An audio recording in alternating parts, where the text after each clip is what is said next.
In the 1994 Cable Act, the federal government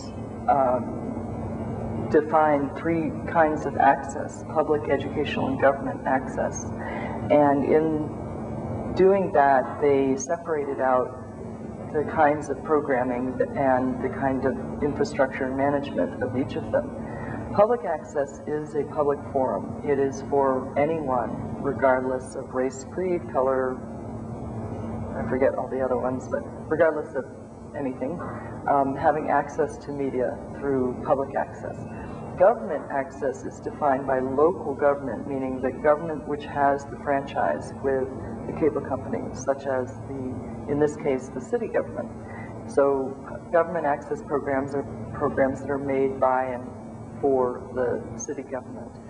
Educational access is programming made by and for local educational institutions. And so one of the basic differences between P, E, and G is that E and G is highly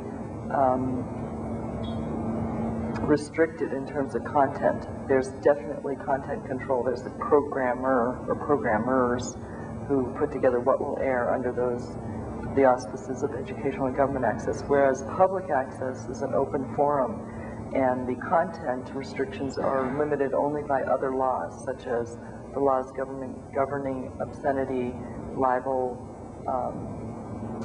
any other illegal activities. I should have mentioned also that all three do need to be what's called non-commercial. They should not be selling products or services on the air. Funding for PEG, it really depends on the community, what the community's priorities are, and you can talk about how priorities in the community are set, whether they're set by the common people or by the city administration or whomever. In this community, the funding for public access comes from the city's general fund. The funding for government access is extremely limited. It's just for coverage of city council meetings, and that also comes from the city's general fund. There is no funding for educational access in this city. There has been no initiative on the part of any of the educational institutions really to develop it. The community college has done a few telecourses and a couple of special programs, but that's the only initiative that's been happened in Santa Fe. Other funding sources could be private and public foundations, grants, could be contracts. There are other towns where they have a membership type of organization where people pay fees to be members of an organization, and other places where people even pay to use the equipment, usually a very nominal amount, much less than they would if they were trying to rent commercial facilities. But there's a lot of different models for funding of PEG access programming, and that's something I think we need to explore in this city, is other sources of funding for, in particular, public access programming. Penelope Place, what fears should we have about government TV? What chance of abuse is there with government TV? Well, I think that there needs to be a balance between the messages that are put out through media by the elected government and their administration and staff with an open public forum for people to communicate. I am a big advocate of free speech, so I think there's one of the problems is, one of the things we should be concerned about is there are very limited resources for community television all around. And if public educational and government access are put into a competitive type of situation, they will compete with each other for the limited funds and other resources that are available. And it'll be a matter of stealing from Peter to pay Paul. I mean, that's a problem. So what I think is important is to establish the value of public access programming to the constituents of the elected officials so that they see that it's meaningful to the people who elected them. The other problem with educational and government both is who is the authority for deciding what will air, what will not air, how those resources will be allocated. That has to be very clearly defined so that you don't have any misunderstandings among, say, elected officials who perhaps don't agree with each other, or staff people who don't agree with their elected officials, or whatever.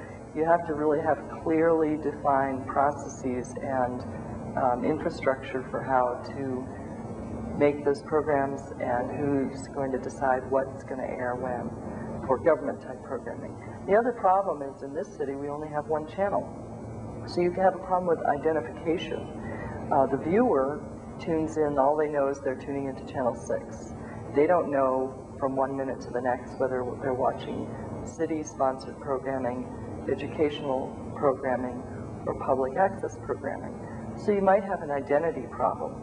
It's called viewer ID, channel identification, where people get confused about what exactly they're watching at one particular time. And even if you have very clearly defined time periods, for example, every or 2 Wednesdays a month is city council, and then the other evenings are public access programming, people do get them confused now, and they probably will get more confused as there's more and more government type programming and educational programming. This has worked out in other communities. You have to be very above board in your planning and very inclusive in allowing people to participate in that planning process. You have to be very clear about what is government, what is public, what is educational access programming. It makes a lot of sense, in a way, to have PEG under one roof, so to speak, in terms of management. You just have to have your prioritization and allocation of resources very clearly defined, and everyone agrees on this so that you don't have someone coming and saying, well, let's steal from this pot to pay for that project. You just have to be extremely careful about that. Thank you, Penelope Place, former director of Public Access TV here in Santa Fe. Thank you very much. You're going to fade me out?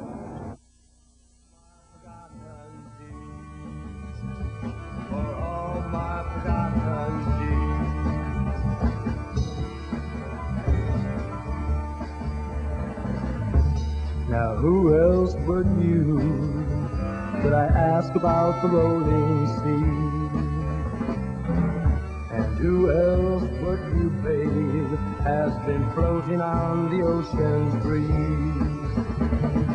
And I can see it in your crystal eyes that they have long been free. So come on, babe, no frightened cries. There is no you or me. There is no you or me. There is